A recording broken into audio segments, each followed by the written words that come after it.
اگر ہم رمضان المبارک کے مہینے میں اس کے وقت کے مکرم اور مشرف ہونے اور اس کے سمے کے قابل احترام اور قابل اعزاز ہونے پر ہم گیر نظر دوڑاتے ہیں تو یہ ہمیں نظر آتا ہے کہ اس ماہ مبارک میں تمام عباداتوں اور طاعتوں کا اجر دگنا ہو جاتا ہے اور تمام عبادتوں کا ثواب دوبالا ہو جاتا ہے۔ اور یہ بھی ہمیں نظر آتا ہے کہ کیسے رسول اللہ صلی اللہ علیہ وسلم اور صحابہ کرام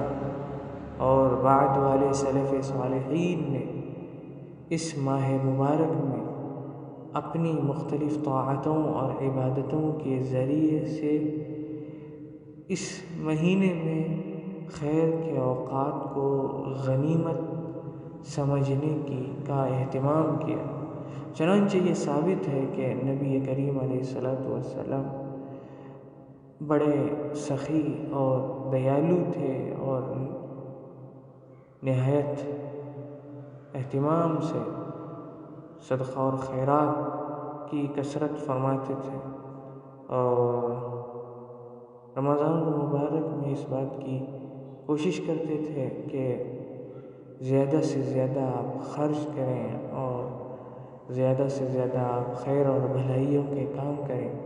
اس ماہ مبارک میں آپ لوگوں میں سب سے زیادہ فیاض اور دریا دل بن جاتے تھے۔ چنانچہ حضرت عبداللہ بن عباس رضی اللہ تعالیٰ عنہ سے مروی ہے، فرماتے ہیں کہ رسول اللہ صلی اللہ علیہ وسلم لوگوں میں سب سے زیادہ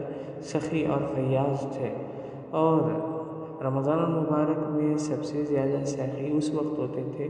جب جبرائیل آپ سے ملاقات کرتے تھے، اور رسول اللہ صلی اللہ علیہ وسلم جبرائیل جب آپ سے ملاقات کرتے تھے تو تیز و تند ہوا سے بھی زیادہ خیر اور بھلائیوں کے کاموں میں اور مال کو خرچ وغیرہ کرنے میں تیز ہوا سے بھی زیادہ سخی ہو جاتے تھے۔